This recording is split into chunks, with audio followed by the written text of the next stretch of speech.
Tale of Adamma. In the heart of the great Igbo land, nestled between lush green hills and a river that sang softly to the moon, there was a village called Umuaku. In this village lived a maiden so beautiful that even the gods seemed to have taken extra care in her creation. Her name was Adamma, meaning daughter of beauty. Adamma was no ordinary girl. Her skin glowed like the morning sun, her eyes sparkled like the finest stars, and her laughter was a melody that made men weak. Every young man in Umuaku and even neighboring villages longed to have her as a wife, but she was not easily impressed. She believed that no man was worthy of her unless he was the strongest, the bravest, and the richest. She often mocked those who came to seek her hand in marriage. "You," she would laugh. "You, a mere hunter, who cannot even afford a single ivory bracelet for me. Go and marry a village girl, for I am meant for kings and warriors." Her arrogance was known across the land, but no one could deny her beauty. The warrior's arrival. One fateful market day, a stranger arrived in Umuaku. He was tall and built like a baobab tree. His skin was as dark as the night sky, and his eyes held the fire of 1,000 battles. He rode a great black horse, and on his back was a spear that gleamed under the sun. The people of Umuaku whispered among themselves, wondering who he was. His name was Obinna, a warrior from a distant kingdom. He had heard of Adamma's beauty, and had come to see for himself. When Adamma saw him, she smirked. "Another fool who thinks he can have me," she whispered to her friends. Obinna, however, did not approach her like the others. He simply watched her from a distance, his face unreadable. This intrigued Adamma. She was used to men falling over themselves to please her, but this one seemed different. So she devised a plan. "I will make him beg for me," she told herself. She sent her maidens to bring Obinna to her father's compound that evening. The test of love. That night, under the light of the full moon, Adamma sat on a throne-like stool, surrounded by her maidens. Obinna arrived, his steps confident. "I hear you are a great warrior," she said, her voice dripping with pride. "I am," he replied simply. "I do not marry weak men," she said.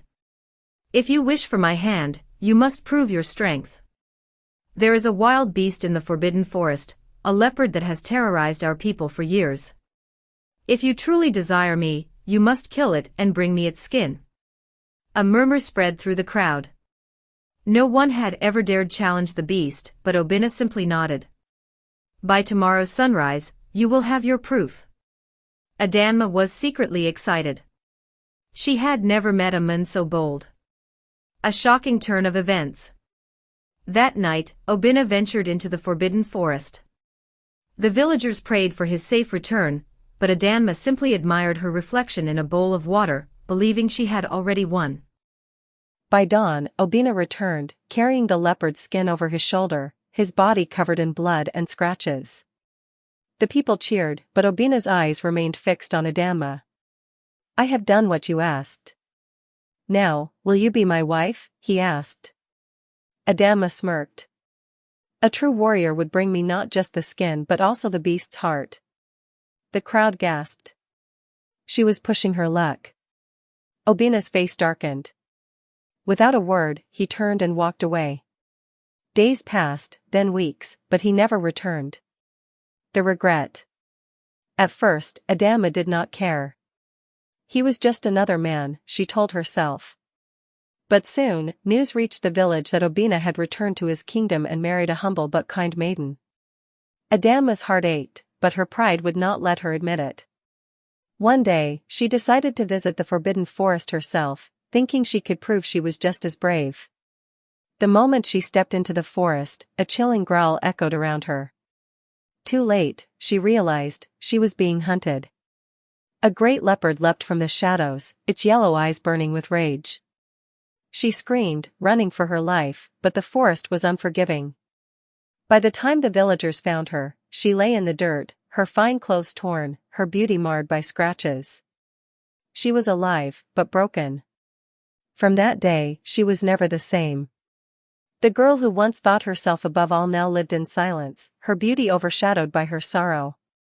And so, the most beautiful maiden in Umuaku learned that pride could be a curse, and that true love was not won by arrogance but by kindness. And the winds of the village whispered her story for generations to come. The end.